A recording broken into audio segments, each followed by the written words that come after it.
Nagħtukom il-lejla tajba. Nilqgħukom f'xandira diretta mis-Santwarju Nazzjonali tal-Madonna ta' Pinu fl-Arp Għawdex fejn għal ħadd ieħor se nwaslulkom il-Lectio Divina. Bdejna iż-żmien qaddis tar-Randan nhar l-erba' li għadda l-erba' tar-Miet ras ir-Randan. U għalhekk se nibdew ħadd wara l-ieħor nisimgħu l-Knisja xandrilna dawn il-Vanġeli sbieħ matul iż-żmien liturġiku tar-Randan iċ-ċiklu tas-sena A. Illum il-Biblista Monsinjur Anton Mizzi jagħtina l-Lectio Divina fuq il-Vanġelu tat-Tentazzjonijiet. Għalhekk nagħtu bidu għal din iċ-ċelebrazzjoni billi flimkien mal-kor fil-Knisja inkantaw l-ewwel innu li se taraw fuq l-iscreens.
Fl-isem tal-Missier, tal-Iben, tal-Ispirtu Santu, Amen. Grazzja lilkom Muslim minn Alla Missierna u Sidna Ġesu Kristu. Il-mulej ma'kom. Nitolbu. Mulej nitfaħar stilejk int lajnuna u l-ken tijaj. Nitolbok tiħu ħsiebi f'kull moment ta' ħajti biex ma nitġarrafx fit-tiġrib li jem fid-dinja madwari. Din id-dinja li tħajjar bid-dawl jajtu fit-toroq ta' ħajjitna li jdalmu lil moħna u biħsejjes bil-illużjonijiet li ċarpru ħsibijietna. Din id-dinja li tħajjar f'qalbna tant xewqat u aspirazzjonijiet li jidru qishom li jtellowna l fuq imma f'ħabta jniżluna. din id-dinja li tħajjar biex nemnu l-gidba tagħha biex ngħixuha bħala l-verità tagħha f'ħajjitna. Din id-dinja li tħajjar biex inwarbu lil Alla f'ħajjitna bħalli kieku postu jimtela b'dak li għandna x'toffrilna bħala aħjar. Din id-dinja li tħajjar inwarbu l-verità dejjima qisu li din tinsab f'ħilitna biss u xejn ma jirbħilha. Għameli l-kelma tiegħek kollha verità u qawwa iddawwalna u tmexxina mit-triqat tas-sewwa. U f'kull li jiġi fuqna mid-dinja u mix-xitan insibu xempju tar-rieda tar-rebħa f'ibnek Ġesu Kristu Sidna.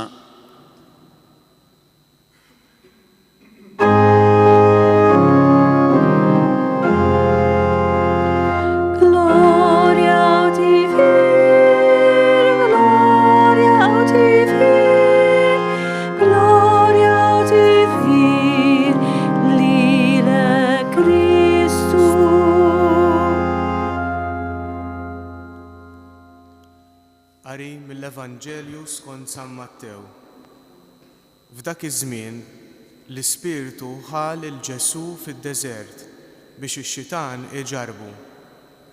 U Ġesu baqa' sajjem għal 40 jum u 40 lejl u fl-aħħar ħadu l-ġuħ.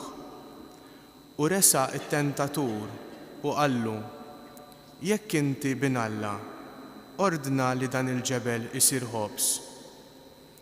Iżda Ġesu wieġbu: hemm miktub, il-bniedem mhux bil-ħobż biss jgħix, iżda b'kull kelma li toħroġ minn fomm Alla. Imbagħad ix-xitan ħadu miegħu fil-belt imqazza, qiegħdu fuq il-quċċata tat-tempju u qallu: jekk inti bin Alla, inxteħed għall-isfel, għax hemm miktub li lill-anġli tiegħu jordnalhom jieħdu ħsiebek u li fuq idejhom jerfgħuk, ħalli ma taħbatx riġlek ma' xi ġebla. Qallu Ġesu: hemm miktub ukoll, iġġarrabx lil mulej Alla tiegħek. U għal darb'oħra ix-xitan ħadu miegħu fuq muntanja għolja ħafna u rih is-saltniet kollha tad-dinja u l-glorja tagħhom u qallu: dawn kollha nagħtihom lilek jekk tinxteħed tadurani. Imbagħad qallu Ġesu: itlaq xitan, għax hemm miktub lil mulej Alla tiegħek għandek tadura u lilu biss taqdi. Imbagħad ix-xitan ħallih u minnu fih ġew xi anġli u kienu jaqduh. Il-kelma tal-mulej. Tifħir lilek Kristu.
Mela għal lezzjoni li għandna minn dan il-rakkont li smajna tal-tentazzjonijiet ta' Ġesu. Ġesu fil-Vanġelu kif smajna anke qabel din is-silta li rajna, Ġesu fil-Magħmudija kien ġie iddikjarat bħala liben ta' Alla, il-midluk mistenni bl-investitura għal missjoni tiegħu. U lissa se jkun suġġett għal 3 tentazzjonijiet.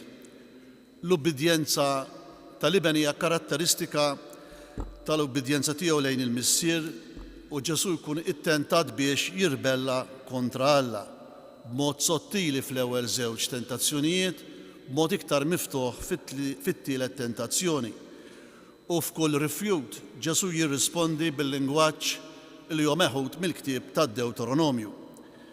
Dan ir-rakkont insibuh fit-3 Vanġeli sinottiċi, imma Mark jiddeskrivi dil-ġrajja f'żewġ versi. Imbagħad minnu fih l-Ispirtu ħarġu fid-deżert u baqa' fid-deżert 40 jum jiġġarrab mix-xitan, kien jgħix mal-bejjem selvaġġi u kienu jaqduh l-anġli. Jitkellem mill-fatt tat-tiġrif mingħajr ma jagħti dettalji. U din tista' tirrifletti s-sitwazzjoni tad-dixxipli u ma jafu li Ġesu kellu tentazzjonijiet u m'hemmx dubju dwar l-istoriċità ta' dan it-tiġrib. Imma billi dawn it-tentazzjonijiet huma esperjenzi personali interjuri, id-dixxipli forsi ma kinux jafu b'mod eżatt x'għadda minn moħħ Ġesu u Ġesu ċertament ħass li kultant ikun ittentat, xi drabi kien ifittex li jitlob waħdu. Hemm elementi fir-rakkont li huma konsistenti mal-prattika ta' Ġesu, pereżempju li jirrifjuta jakkomoda lill-edewwa li jitolbuh sinjal. Billi ma kienx hemm xhieda din il-ġrajja, kien hemm min issuġġerixxa li dan ir-rakkont għandu oriġni fil-Knisja tal-bidu, infassal fuq l-influenza tal-iskribi lut ellenistiċi.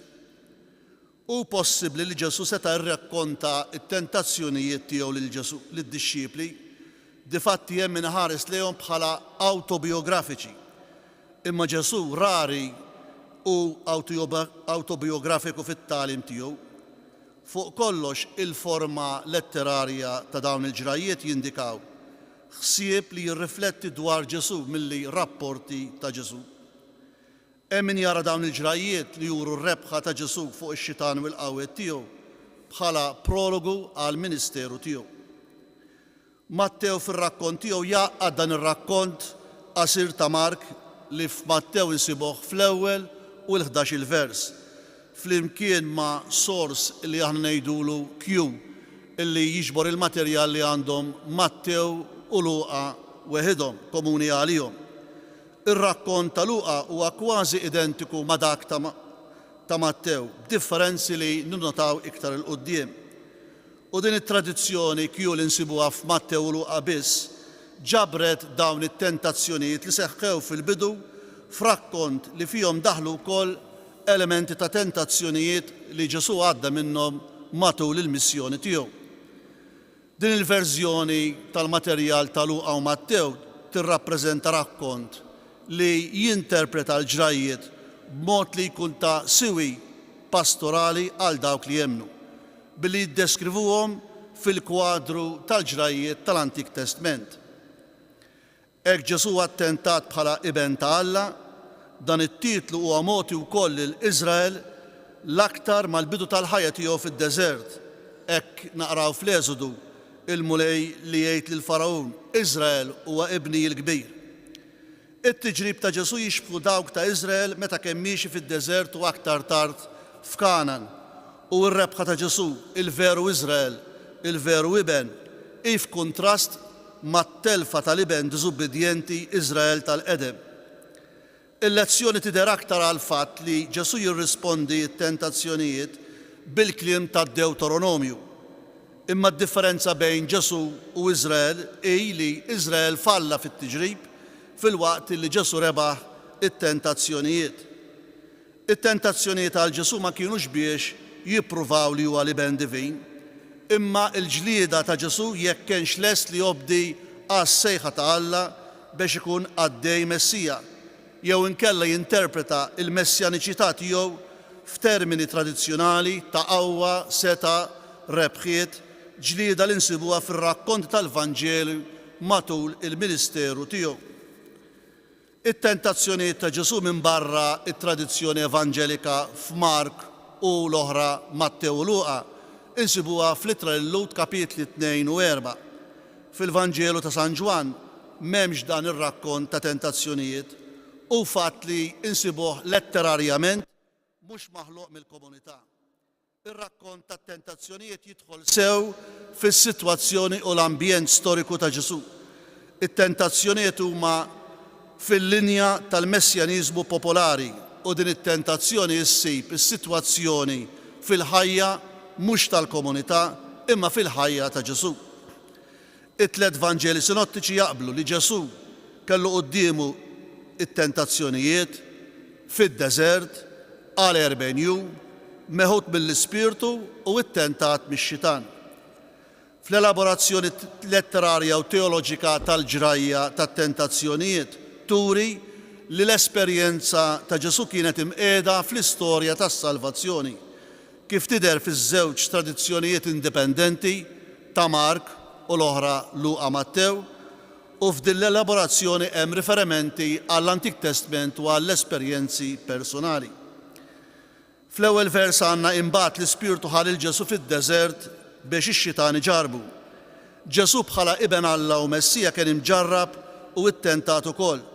Skont il-mentalità ludija bniedem ta' Alla jista' jkun jipprova l-fidi tiegħu fit-tiġrib. Ġesu imqawwi u mimli bl-Ispirtu li niżel fuqu fil-Magħmudija. Mattew u Luqa jgħidu li l-Ispirtu ħalil Ġesu fid-deżert. San Mark għandu ħarġu fid-deżert qisu xi ħaġa b'qawwa. Mattew meta jgħid li l-Ispirtu ħalil Ġesu fid-deżert għandna motiv bibliku komuni ta' Alla li jmexxi lil poplu fid-deżert. Ġesu bħal Ġwanni joħroġ mis-soċjetà għal din il-laqgħa sopranaturali, forsi jrid juri eżodu ġdid kif ħabbru l-profeti. L-Ispirtu kemmela lil Ġesu għal missjoni tiegħu bħala l-Ibn Alla u issa jieħdu fid-deżert fejn is-sejħa tiegħu tkun ippruvata. Anke d-dixxiepli huma destinati li jkunu ipprovati, imma Ġesu kien qabilhom u urihom kif għandhom jelbu t-tiġrib. Id-deżert għandu diversi uċoħ bħala post ġeografiku u art mhux imbierka minn Alla. L-ilma u l-veġitazzjoni huma skarsi. Din l-art mhix għammiela jabitaw l-ispirti ħżiena. Id-deżert huwa post għall-art għammiela bħalma s-saħta opposta għall-barka. Mattew biss isemmi li kien jgħix mal-bejjem selvaġġi u d-deżert huwa l-post fejn jgħixu l-annimali selvaġġi. Imma d-deżert jista' jkun il-post fejn persuna jkollha għarfien aktar ċar taħt direzzjoni li wieħed għandu jkollu fil-ħajja tiegħu. Hemm fis-solitudni xemma jista' jkun ta' distrazzjoni għal min ikun jaħseb. Imma huwa l-post tal żmien privileġġjat fl-istorja tas-salvazzjoni bit-twelid tal-poplu ta' Alla meta Iżrael għamel il-mixja tiegħu. Kien żmien imħallat anke jekk aktar tard kien idealizzat, żmien ta' tiġrib, prova għal poplu, anke apostasija, imma wkoll żmien ta' glorja għal Alla. L-Ispirtu ta' Alla jieħdu fid-deżert biex jiġi mġarrab bħal Iżrael.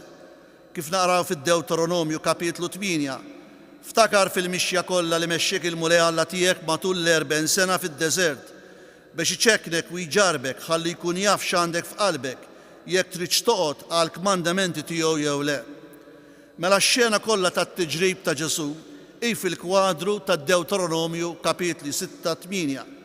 L-40 jum ta' tiġrib ta' Ġesu jikkorrispondu għall-40 sena ta' Iżrael u t-tiġrib ta' Ġesu ifakru fil-ġrajiet tal-poplu ludi.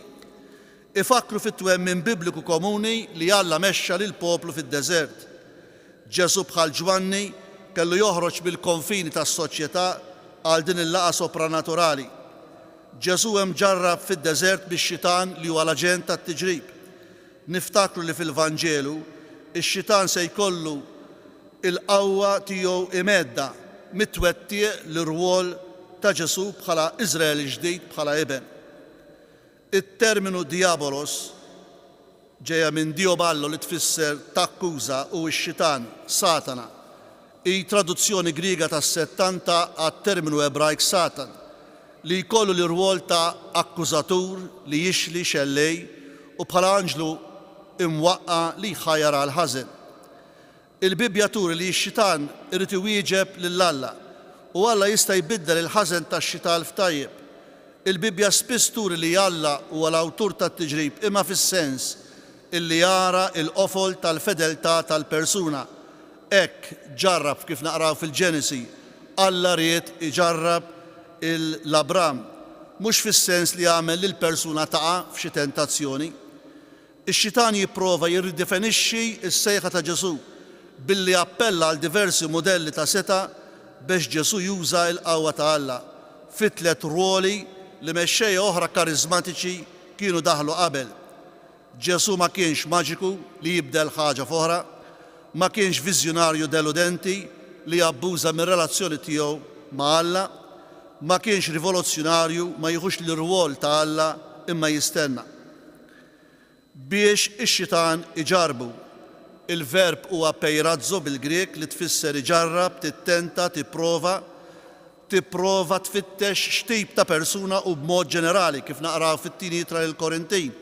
Qarblu lilkom infuskom jekk intomx fil-fidi. Imma mbagħad f'sens tajjeb għal Alla u Kristu li jqiegħdu lil bniedem mal-prova ħalli juru li huwa ta' bilħaq veru, tiddetermina l-integrità u l-profondità ta' kemm hu leali lejn Alla. Xi kittieba tat-Testament il-ġdid jieħdu l-persekuzzjoni bħala prova kif naqraw fl-ewwel ittra ta' Pietru. L-iskop aħħarju biex isaħħaħ il-fidi tal-persuna u r-rabta lejn Alla. Imma Alla jagħti l-għajnuniet meħtieġa biex tirreżisti it-tentazzjoni kif naqraw fl-ewwel ittra lill-Korintin. Alla huwa fidejlu ma jħallikomx tiġġarbu aktar milli tifilħu. Jaħseb li mat-tiġrib jagħtikom il-qawwa u l-għajnuna biex tkunu tifilħu għalih. Jew inkella anke f'sens ħażin biex iġġib xi ħaġa biex tintuża kontra min ikun qiegħed ippruvat. Hekk kien Ġesu trattat minn dawk li kienu jipponuh.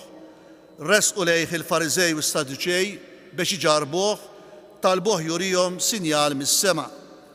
Jew inkella f'sens ħażin biex tħajjar għad-dnub, tittenta, kif naqraw fl-Ittra lill-Galatin kapitlu 6. Oqgħod attent li ma tkunx inġarrab int ukoll. Il-kittiba bibliċi huma attenti li jagħmlu ċara li Alla ma jittentax lil bniedem għad-dnub u din hija ċara f'San Ġagbu l-ewwel kapitlu. Waqt li tkunu mġarbin araw li ħadd ma jgħid Alla qiegħed iġarrabni, għax Alla ma jistax iġarrab għal ħażin u anqas mhu se jġarrab lil ħadd, għax kull bniedem imġarrab jinġibed u jitħajjar mill-passjoni tiegħu stess. Ix-xitan fuq kollox jaħdem dan il-mod u għalhekk huwa msejjaħ tentatur, jittenta lil bniedem imma jittenta wkoll lil Ġesu. Ġesu kellu jkun imġarrab u jirbaħ lix-xitan qabel iwettaq xi ħaġa. Id-dixxipli huma destinati għat-tiġrib, għal prova, hekk ngħidu fit-talba la ddaħħalniex fit-tiġrib. U anke fl-agonija Ġesu jgħid isru u tolbu biex ma tidħlux fit-tiġrib. Imma Ġesu għadda qabilhom fit-tiġrib u għallimhom kif iġibu ruhom. Imbagħad jgħidilna fit-tieni versu Ġesu baqa' sajjem għal 40 jum u 40 lejl u fl-aħħar ħadu l-ġoħ. Mattew iżid 40 lejl u Luqa m'għandux, forsi allużjoni għal fatt ta' Mosè. Marka ħalli l-barra ir-referenza għas-sawn. In-numru 40 spiss insibuh fl-Iskrittura il juri żmien indefinit. Sajjem għal 40 jum u 40 lejl jixbħu meta Iżrael kien imġarrab fid-deżert fejn Alla ġielhom iħossu l-ġoħ, kif naqraw fl-Eżodu. Ħriġtuna f'dan id-deżert biex toqtlu bil-ġoħ lil din il-ġemgħa kollha. Imma konness ukoll mal-40 jum ta' sawm ta' żewġ profeti kbar tal-imoddi, Mosè li baqa' fuq il-muntanja Sinaj 40 jum u 40 lejl mingħajr ma kiel ħobs jew xorob ilma. Meta twaqqaf u ġie affermat il-patt tas-Sinaj. Elija li wara li kielu xorob minn dak li ġablu l-anġlu, ikompli jgħidilna fl-ewwel ktieb ta' Slaten bis-saħħa ta' dak l-ikel baqa' miexi għal 40 jum u 40 lejl sa ma wasal Ħoreb il-muntanja tal-Mulej. It-tnejn li huma jidhru fil-trasfigurazzjoni fuq il-muntanja Tabor. Niġu għall-ewwel tentazzjoni. U resaq it-tentatur qallu jekk int bin Alla ordna dan il-ġebel isir ħobs. It-tentatur ix-Xitani sejjaħ lil Ġesu bin Alla. Fil-Magħmudija Alla ddikjara lil Ġesu bħala ibnu. Hawn ix-Xitan mhux qed jiġħad il-fatt imma n-natura tal-filjolanza ta' Ġesu. Probabbli la darba aktar milli jekk int bin Alla aġixxi skont l-aspettazzjonijiet varji tad-dinja għal dak l-irwol. L-ewwel tentazzjoni biss isseħħ fid-deżert. Din l-ewwel tentazzjoni tibbaża fuq it-tgergir ta' Iżrael fid-deżert ta' Sin, kif naqraw fl-Eżodu. Fid-deżert il-ġemgħa kollha ta' ewlet Iżrael bdew igengru kontra Mosè u Aaron, mhux li mitnabit il-mulej fl-art tal-Eġittu, meta konna ħdejn il-borom tal-laħam u nieklu ħobs bix-xaba. Ħriġtuna f'dan id-deżert biex toqtlu bil-ġoħ din il-ġemgħa kollha. Effett ta' dan it-tgergir l-Iżraelin Alla tawhom il-laħam u il-manna. Fil-għaxija tieklu l-laħam, fil-għodu tixbgħu bil-ħobs. Ġara li fil-għaxija deret qata summien u fil-għodu kien hemm wiċċ nida li xħinabet tfaċċat il-manna. U minna kielu għal 40 sena sakemm waslu fl-art ta' Kana.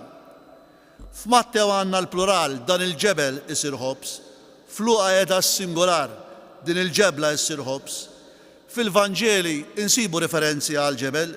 Fid-diskors tal-muntanja Ġesu jgħid: Minu dak il-bniedem li jekk ibnu jitolbu biċċa ħobs ser jagħtih ġebla. U fid-dħul ta' Ġesu fil-Ġerusalem, il-Fariżej jridu jsiktu lill-folla li kienet tajat. U Ġesu weġibhom: Ngħidilkom li jekk jistgħu huma jgħajat il-ġebel. Li tbiddel il-ġebel f'ħobs kien ifisser ribelljoni kontra r-rida t'Alla. Ġesu jirrifjuta li juża s-seta tiegħu għal benefiċċju tiegħu u jaċċetta dak li jrid Alla. Dawk li kienu jopponu lil Ġesu ma setgħux jiġħdu s-seta tiegħu, l-aktar li attribuha lix-Xitan bħalli kieku kien maġiku. Imbagħad iżda Ġesu jwieġeb: hemm miktub il-bniedem mhux bil-ħobs biss jgħix imma b'kull kelma li toħroġ minn fom Alla. Ġesu jirreżisti t-tentazzjoni li jbiddel il-ġebel f'ħobs. Għal bniedem bil-ġoħ jew forsi jinqas bil-ġoħ, it-tentazzjoni setet tidher bħala waħda naturali. Ġwanni kien jitkellem dwar Alla li jbiddel il-ġebel biex iqajjem ulied lil Abraham, imma Ġesu ma jaħtafx il-prerogattivi tal-missier. Ġesu bħal profeti tal-Antik Testament tema lil ħafna nies kif naqraw fil-Kotba ta' Slatin. U allura seta' juża l-qawwa mogħtija lilu mill-missier biex jitma' lilu nnifsu. Imma fl-istejjer ta' tkattir tal-ħobs fejn eluf marru wara Ġesu fid-deżert, in-nies kienu ġew għandu biex jisimgħu il-kelma t'Alla, ħallew kollox warajhom u bħala bnedmin fetħu qalbhom għal Alla, setgħu jirċievu il-ħobs b'mod tajjeb. Imma Ġesu jistenna li Alla jaġixxi għalih, juża biss is-seta tiegħu fuq il-kman tal-missier u jaf li l-missier jagħti l-ħobs u mhux ġebel. Il-maġiċi jimmanipulaw formuli u qawwiet spiritwali, imma Ġesu jaġixxi minn relazzjoni intima personali u obbedjenti mal-missier, għax missierkom jaf x'teħtieġu. Ġesu jwieġeb bil-kliem tad-Deuteronomju: il-bniedem mhux bil-ħobs biss jgħix imma b'kull kelma li toħroġ minn fom Alla. U biex tiftiem aħjar it-tifsira tagħha wieħed imur għal kuntest kollu tad-Deuteronomju kapitli 6 sa 8.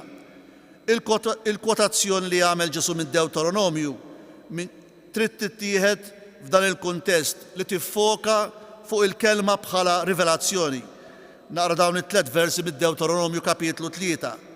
Qis li tħares li tagħmel kull kmandament li qed nagħtik illum sabiex tgħix u toktor u tidħol u tieħu l-art f'idejk, l-art li l-mulej ħalef lill-missirietek.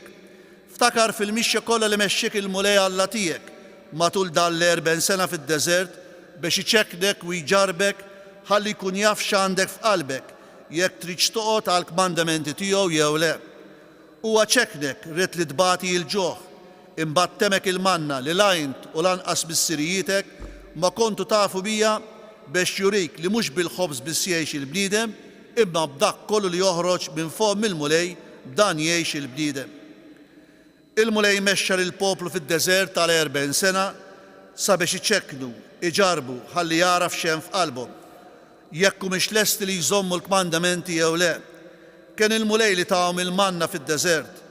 Dak li hu importanti hu li Alla tema lill-poplu ta' Iżrael b'ħobż bis-sema. Iżrael mela kellu jivvjaġġa fid-deżert 40 sena u ma kien jonqsu xejn. Il-mulej jakkishom bħalma missier jakkes il-libnu f'sens ta' dixxiplina. U d-Deuteronomju jkompli jwissil il-poplu ta' Iżrael. Qis li meta tiekol u tixba' u jikber kull ma għandek, qis li ma titgbabbarx qalbek u tinsa lill-mulej Alla tiegħek li ħarġek mill-art tal-Eġittu mill-art tal-jasar. U jkompli jgħid, ma għandekx tgħid f'qalbek, il-ħila tiegħi u l-qawwa tiegħi ta' eidi kisbuli dan il-ġid kollu. Jekk Iżrael jinsa u jwarrab lil Alla, ikunu meqruda għal kollox bħal ġlus li kienu jabitaw l-art. Il-lezzjoni mogħtija permezz tal-manna hija fiduċja sħiħa f'Alla. Fil-kuntest ta' Mattew, wieħed jista' jilmaħ parallel it-tentazzjonijiet iħejju il-kelma tad-diskors tal-muntanja f'kapitlu 5. L-ewwel tentazzjoni hija xewqa li taqta' dak il-ġoħ, li tara l-għan aħħari tiegħu bħala sodisfazzjon tal-ħtiġijiet fiżiċi u tinsa lil Alla għandu jkun l-għan akbar għall-liben biex ikun għaddej ta' Alla. Il-kwotazzjoni ta' Ġesu turi l-primat tal-kelma tal-Alla għall poplu li fuqha għandu jitmantna bħala ikel meħtieġ. Hemm twissija għalina li ma nikkuntentawx biss bil-ħobż li jmantni l-ġisem u ma nistgħux inħarsu lejn il-ħobż biss. It-tieni tentazzjoni. Imbagħad ix-xitan ħadu miegħu fil-belt imqazza qiegħdu fuq il-quċċata tat-tempju. Hawn irridu ninnotaw differenza importanti bejn Mattew u Luqa, mhux inkwantu il-kontenut tat-tentazzjoni, imma s-sekwenza tagħhom. F'Luqa t-tieni u t-tielet tentazzjoni huma invertiti. Favur l-ordni ta' Mattew, ġifieri kif rajna l-Vanġelu aħna, jistgħu wieħed josserva li l-ewwel żewġ tentazzjonijiet hemm rabta bejniethom billi x-xitan juża għal Ġesu it-titlu bin Alla, li huwa kruċjali hawn fit-tentazzjonijiet biex jagħmel miraklu u r-risposta ta' Ġesu mill-Iskrittura. It-tentatur qed jieħu lil Ġesu fuq il-fiduċja sħiħa li għandu f'Alla u allura jissuġġerilu biex juri kemm hija ta' bilħaq qawwija.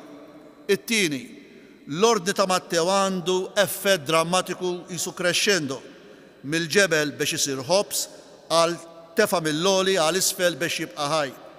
Barra minn hekk, jekk inqiegħdu din il-ġrajja bit-tentazzjonijiet tagħha f'allużjoni mal-ġrajiet tal-poplu ta' Iżrael fid-deżert, tikkorrispondi għall-ordni tal-ġrajiet li seħħew fl-Eżodu jiġifieri wara t-tgergir tal-poplu dwar l-ikel, Eżodu 16, kien imiss it-tgergir tagħhom dwar ix-xorb, Eżodu 17. Jekk Luqa għandu il-Ġerusalemm u t-Tempju fil-ħsieb teoloġiku ewlieni tiegħu, Mattew għandu li juri lil Ġesu bħala Mosè l-ġdid li tala fuq il-muntanja, element li hu kruċjali fit-tielet tentazzjoni kif naraw il-qudiem. F'din it-tentazzjoni jibda biex jgħid li x-xitan ħal il-Ġesu fil-belt imqazza li hija l-belt ta' Ġerusalemm fejn hemm it-Tempju. Qiegħdu fuq il-quċċata tat-Tempju jew il-pinnaklu tat-Tempju, il-kelma Griega hija pterugion li tfisser ġwejnaħ. Fil-Vanġeli ta' Mattew u Luqa nsibu meta Ġesu jirreferi għal il-roqqa li tpoġġi il-fliles taħt ġwen ħajja. Hija xi ħaġa ħirġa l barra, mhix ċara l-identifikazzjoni, isservi biex turi tarf jew l-estremità ta' xi ħaġa fit-tarf. Allura pinnaklu jew quċċata tat-Tempju jew ġwejnaħ li joħroġ il-barra mill-bini tat-Tempju. Hawn l-Evanġelista qed juża terminu arkitettoniku rari bħala allużjoni għas-Salm 91 fejn jgħid bir-rix tiegħu jagħtik u taħt ġwen ħajħ tistken sabiex juri l-qawwa tal-ħarsien tal-ġwienaħ ta' Alla. U qallu jekk int bin Alla inxteħet għal isfel għax hemm miktub l-anġli tiegħu jordnalhom jieħdu ħsiebek u fuq idejhom jerfgħuk ħalli ma taħbaġ riġlek ma' xi ġebla. Wara l-ħobż jiġi dak li huwa sensazzjonali fejn Alla jibqa' miżmum il-barra mid-dinja u l-bniedem.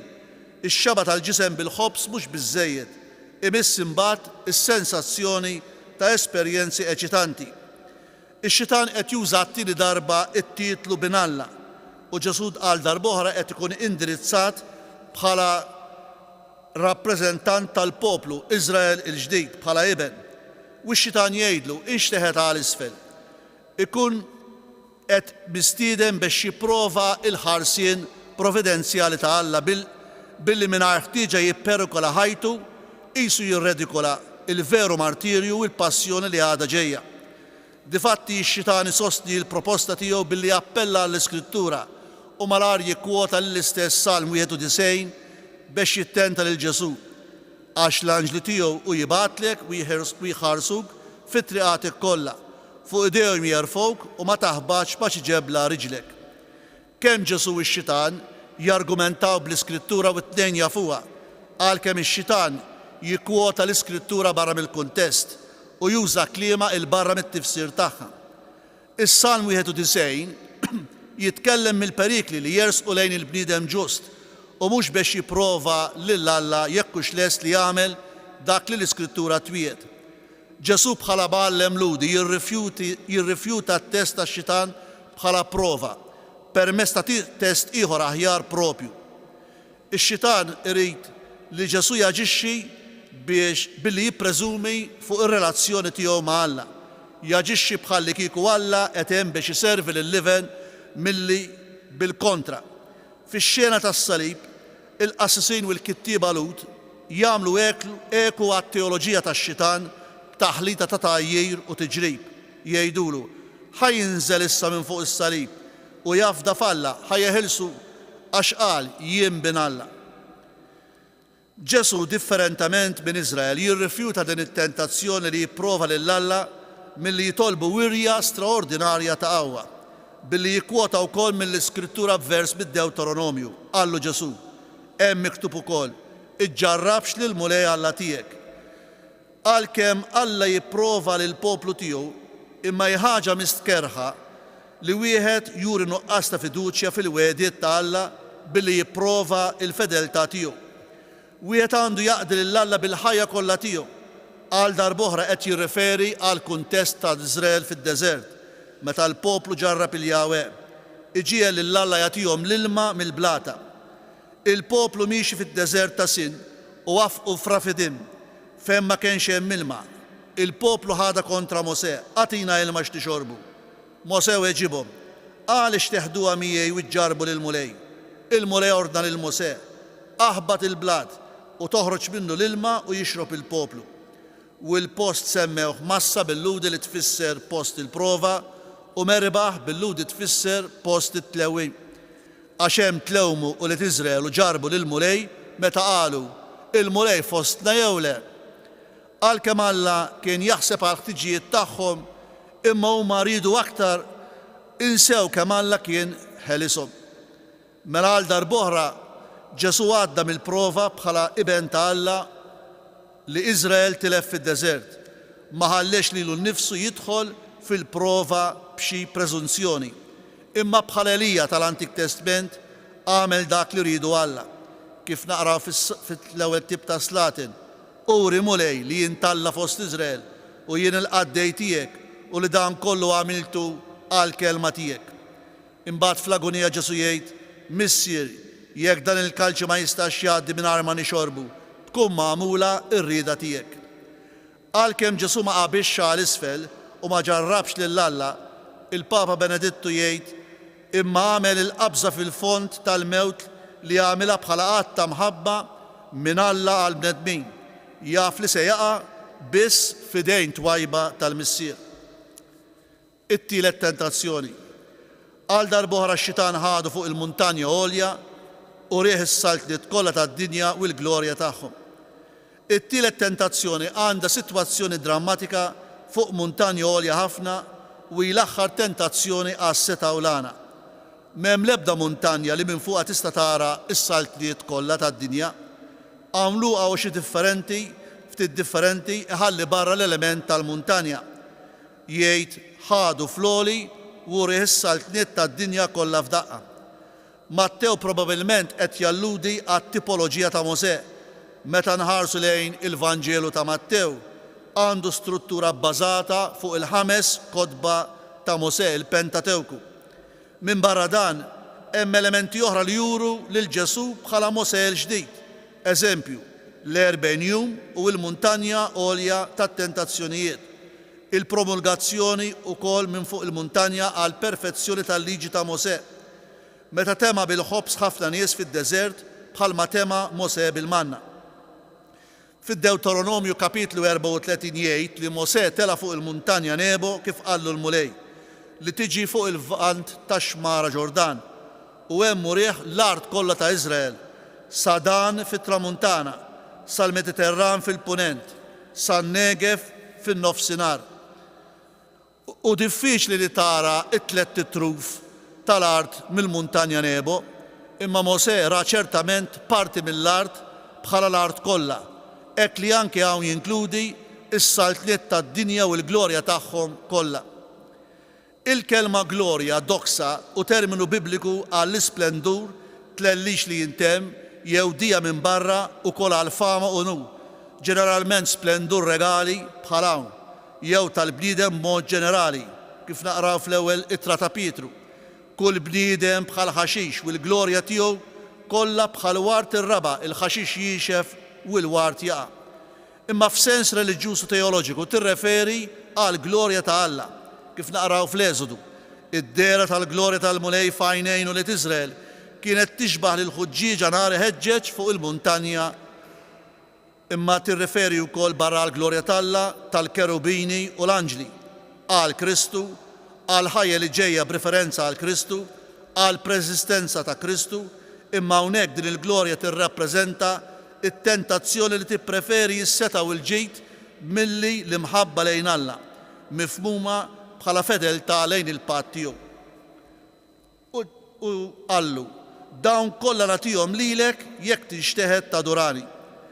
Li Satana seta' joffri s-saltliet kollha tad-dinja u l-glorja tagħhom imeqjusa bħala fil-limiti tal-qawwa tiegħu. Imma meta x-xitana żarda jistiednu jgħidlu dawn kollha nagħtihom lilek jekk tixteħed tadurani, din hija offerta fira, għax allura ifisser li Ġesu jaraf u jirrikonoxxi l-qawwa u s-seta tax-xitan. Diġà hija implikata dawa fl-offerta, dawn kollha nagħtihom lilek, qed tmur kontra d-dritt tal-Ħallieq kif proklamat fil-fidi ta' kull Iżraelita, naqraw fis-Salm 24, tal-mulej l-art u kull ma fija, id-dinja u kull ma jgħix fija. Imma wieħed jistaqsi jekk il-missjoni tal-Messija kellix li jkun sultan tad-dinja, li jaqqat is-saltliet kollha tad-dinja f'saltna waħda ta' sliem u prosperità. Iżda s-saltna ta' Kristu differenti mis-saltliet tad-dinja u t-tlallix tagħhom. U permezz tas-servizz tiegħu lejn Alla u fit-twettieq tal-pjan ta' Alla, illi kull awtorità tkun dik tal-iben ta' Alla, kif naqraw fit-tmiem tal-Vanġelu ta' Mattew, li ingħatat kull seta fis-sema u fl-art. U anke meta Ġesu sejjaħ l-12, tawhom is-seta fuq l-ispirti ħżina. Jekk tixteħed tadurani jew tqimni, il-verb bil-Grieg proskuneo li jfisser tagħti qima. Din l-espressjoni tixteħed tadurani għandek żewġ kelmiet, tixteħed tadura. Insibuha fl-istorja tal-Maġi, inxteħtu fl-arti imoħ, f'tal-qaddej li ma ħafirx, inxteħed qudiemu f'riġlejh. U Ġwanni fit-tmiem tal-Apokalissi, Ġwanni quddiem l-anġlu, inżilt quddiem l-anġlu nagħtih qima. Dan il-verb huwa użat biex juri jidrawa li wieħed jinxteħed fl-art jew jimtet wiċċu fl-isfel quddiem persuna u jbuss saqajh it-tarf tal-libsa jew l-art. Il-Persjani kienu jagħmlu dan quddiem is-sultan tagħhom bħala Alla u l-Griegi quddiem xi divinità jew xi ħaġa qaddisa. Tinxteħed fl-art jew timtet wiċċu fl-isfel u tqim, riverenza jew tislima ta' rispett billi wieħed ibaxxi rasu, tilqa' b'rispett. Il-Bibja tas-70 jiġifieri l-Antik Testament fil-verżjoni Griega, 3/4 fl-użu ta' dan il-verb proskuneo irrelatata mal-qima lejn il-veru Alla jew l-Alla tfolot ukoll l-anġli. Imma meta dan il-verb proskuneo użata għal qima ta' Alla, spiss hi parallela ma' verb ieħor li se naqraw li rajna anke issa fl-aħħar vers tal-Vanġelu l-Atreo li tfisser taqdi. Fit-Testament il-ġdid l-oġġett tagħha huwa dejjem verament jew suppost divin. U għal Mattew din il-kelma tesprimi dejjem qima vera hekk lejn il-bnedmin li b'dan lat huma magħrufa li appartjenu għall-isfera sopraumana tal-qaddej lejn is-sultan jew sidu, lejn Alla jew qima lejn l-idoli, lejn ix-xitan, lejn l-anġli, lejn Ġesu li hu meqjum u adorat bħala Messija sultanu divin, b'riverenza bħalma għamlet Zebedew li xteħtet qudiemu, is-soldati b'żuffiett kienu jilwu rkubtejhom biex jagħtuh qima u Kristu rxoxt u meqjum mid-dixxipli li xteħtu qudiemu. Imma din it-tentazzjoni ssib parallel ma' dik tal-Iżraelin meta kienu daħlu fil-art imwieda li jinsew lil Alla quddiem il-prosperità tad-dinja u jduru lejn il-qima tal-Allat, jiġifieri l-idolatrija meqjusa fit-tradizzjoni ġudajka bħala opra tax-xitan kif naqraw fid-Deuteronomju. Il-mulej Alla tiegħek idaħlek fl-art li ħaref lil missirijitek, lil Abram, lil Iżak u lil Ġakob u jagħtiha lilek bliet kbar u sbieħ li inti ma bnejtx, djar mibnija b'kull ġid li inti ma ħżinx, bjar imħaffrin li ma ħaffirx, dwieli u żebbuġ li ma ħawilthomx int, u tieklu u tixba. Qis li ma tinsiex lil mulej li ħarġek mill-Eġittu minn dan il-jasar. Ġesu irreżista l-offerta tax-xitan għal glorja tas-saltniet tad-dinja. Imma Ġesu ippersevera għal saltna bi glorja akbar, kif jgħid fil-parabola f'Mattew 25 fil-ħaq tal-popli. Imbagħad Ġesu qallu itlaq xitan għax hemm miktub il-mulej Alla tiegħek għandek tadura lilu bistaqdi. Ir-risposta ta' Ġesu lix-xitan li jibgħat lix-xitan billi jikkwota l-ewwel kmandament bid-Deuteronomju li l-mulej Alla tiegħek għandek tadura u lilu bistaqdi li tixbor f'summarju il-messaġġ ewlieni tal-Antik Testament tal-monoteizmu, jiġifieri il-qima lejn Alla wieħed Jahweh. Alla biss jistħoqlu l-qima l-adorazzjoni tagħna. L-offerta tax-xitan f'din it-tentazzjoni biex jissagrifika il-pjan ta' Alla permezz ta' Messija umli u li jibati għal salta ta' din id-dinja mifruxa fl-art kollha, ġabet ir-reazzjoni ta' Ġesu bil-kliem itlaq xitan. Kliem li Ġesu jerġa' jgħidhom f'nofs il-ministeru tiegħu lil Pietru wara l-ewwel tħabbira tal-mewt u l-qawmen tiegħu billi Pietru beda jlumu u jgħidlu Alla ħares mulej ma jkun qatt dan jgħaddi minn għalik. Iżda Ġesu jirreġixxi b'qawwa itlaq minn qudiemi ja xitan int fixkil għalija. Ir-raġuni jurija Ġesu stess għax Pietru qed jaħsibha ta' bniedem u mhux skont il-pjan ta' Alla għax kemm meħtieġ għalih li jmur Ġerusalemm isofri ħafna joqtluh fit-tielet jum iqum. Din it-tentazzjoni setet tappella għad-dixxipli għaw mhux l-edewwa ta' Ġesu imma Pietru dixxiplu ewlieni billi jefoka preċiżament it-teoloġija tax-xitan, saltna messjanika mingħajr salib. Jekk is-saltliet tad-dinja li x-xitan seta' juri lil Ġesu dakinhar dawn kollha waqgħu sallum għax il-glorja d-doksa tagħhom kienet fl-apparenza. Il-glorja ta' Kristu, glorja umli u lesta li tbati tal-imħabba tiegħu l-baqgħet. Din it-tentazzjoni ta' Ġesu għal qima lejn ix-xitan tfakkar fil-qima tal-Iżraelin fl-Allat Foloz. Dritt wara l-kwotazzjoni tad-Deuteronomju ikompli iwissi dwar l-idolatrija.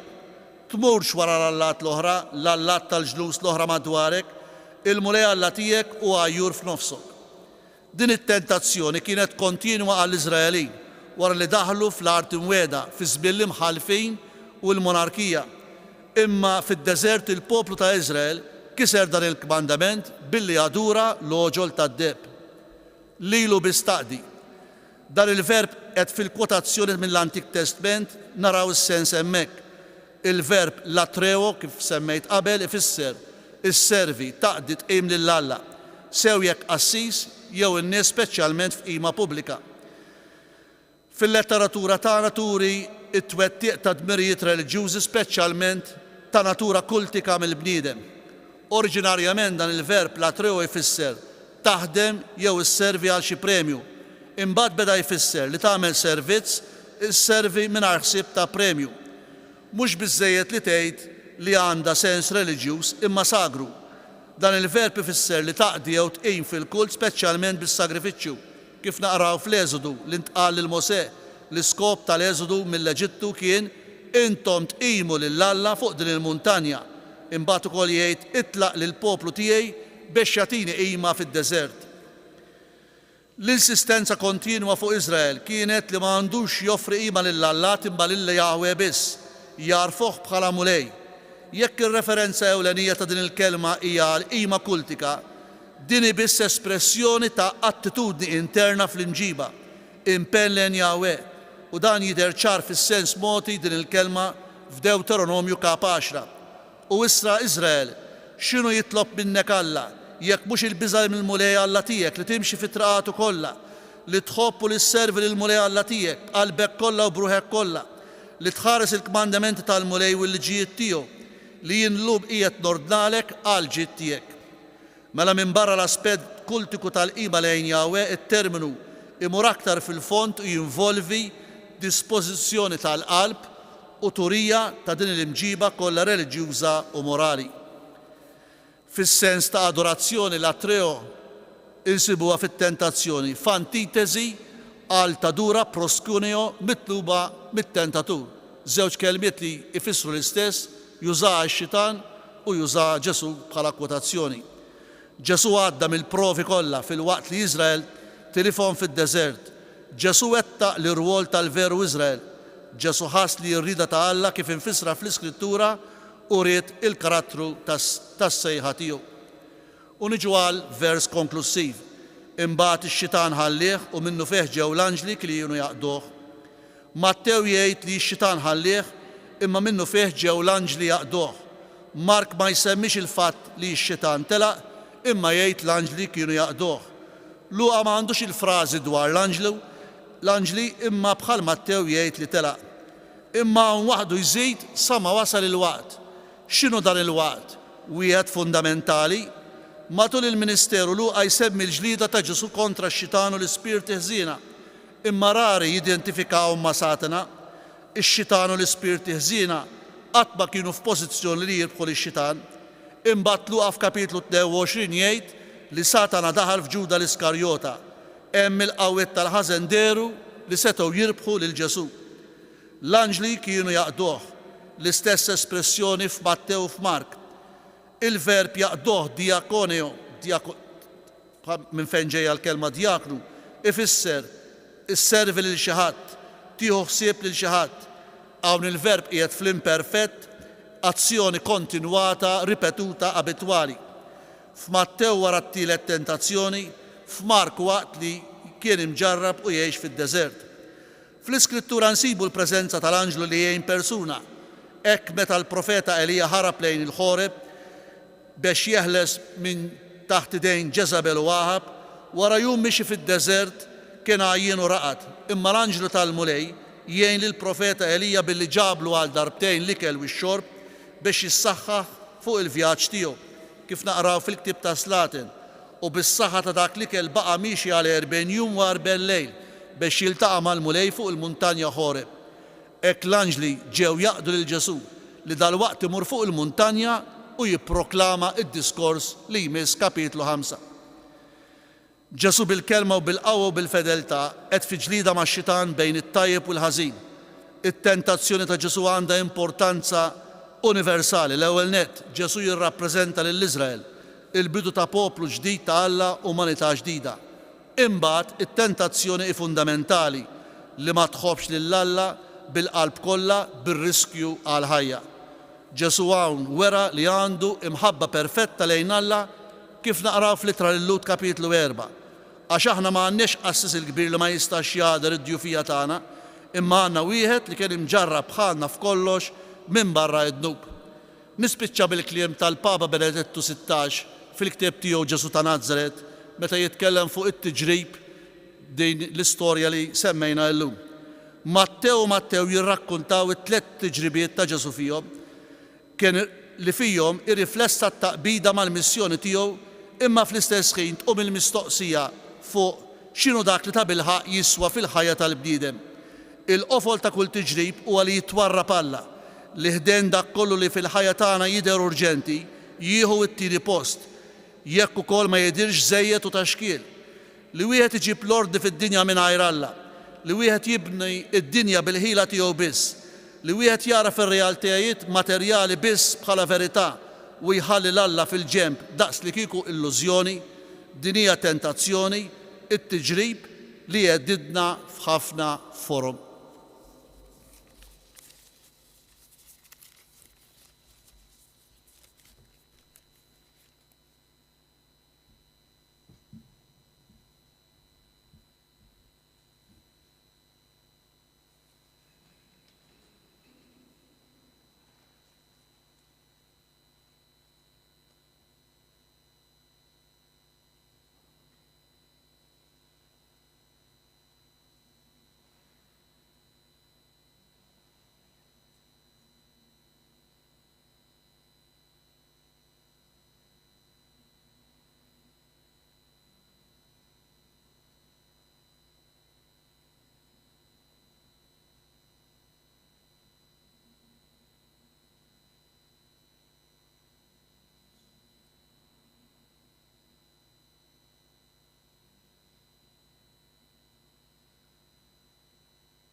Issa ngħidu nkantaw flimkien it-talba tal-missierna.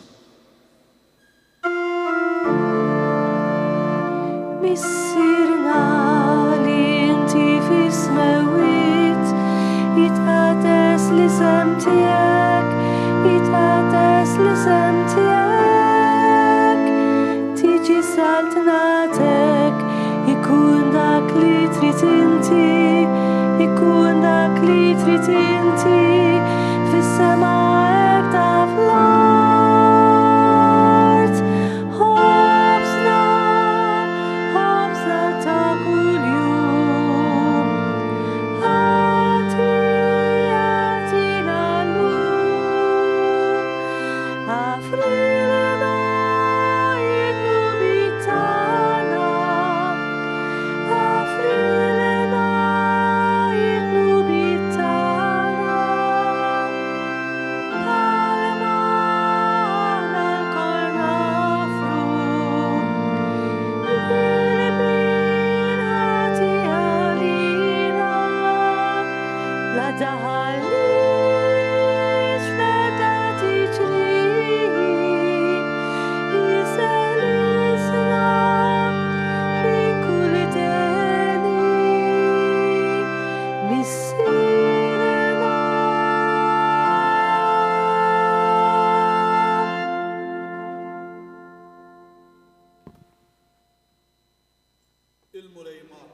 Jekk ukoll. Liberikom Alla li jista' kollox, Missier, Liber u l-Ispiritu Santu. Amen.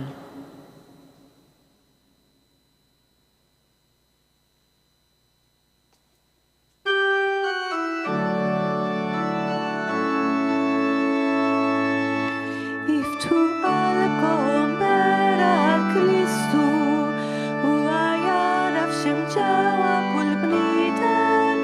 Iftu qalbkom mingħajr biża' fittex il-qalb lill-Kristu. Kristu għaddejt Alla u ta' kull bniedem il-għaddej lilna huwa jibgħat biex bħalu nagħtu lill-bniedem. Iftu qalbkom bera għall-Kristu huwa jaraf x'hemm ġewwa kull bniedem. Iftu qalbkom mingħajr biża' fittex il-qalb lill-Kristu. Kristu inti biex bħalek jiena nkun għaddejjum li ta' kull bniedem biex l-imħabba biss iwassal. Iftu qalbkom bera għall-Kristu huwa jaraf x'hemm ġewwa kull bniedem. permezz tal-lezzjo divina tal-lum l-ewwel ħadd tar-Randan, inkomplu aħna wkoll niftu tassew il-qalb tagħna għall-kelma ta' Ġesu. Mhux biss nilqgħu fil-qalb tagħna l-eżempju imqaddes tiegħu illi kif tgħidilna l-liturġija huwa ta' mudell għalina fit-taħriġ qaddis ta' dan iż-żmien tar-Randan illi bdejna ftit tal-jiem ilu. Inħallu l-kelma tal-Alla takkumpanjana matul dawn l-40 jum sabiex tassew nistgħu nilqgħu l-aħbar tal-ferħ illi Kristu huwa l-irxoxt, is-Salvatur illi jkompli salvana permezz tal-imħabba salvifika tiegħu. Propju l-Djoċesi ta' Għawdex tixtieq tkompli tenfasizza fuq l-importanza tas-smigħ tal-kelma tal-Alla anki f'dawn il-ġranet tar-Randan kuljum f'nofsinhar fuq il-paġna soċjali tal-Facebook ta' Djoċesi qiegħed jixxandar filmat qasir minn diversi letturi u qarrejja mid-Djoċesi ta' Għawdex illi qed iwasslulna silta wara l-oħra mill-Vanġelu skont San Mattew, il-Vanġelu illi tqassam f'kull dar tal-familja Għawdxija. Għalhekk inħeġġukom ukoll issegwu dawn il-mumenti sabiex inħallu l-kelma tal-Alla takkumpanjana f'dan iż-żmien tar-Randan. Grazzi ħafna li kontu magħna, nixtiequlkom il-lejl it-tajjeb u ġimgħa sabiħa dejjem bil-mulej illi jimxi bis-swietna. Il-lejl it-tajjeb.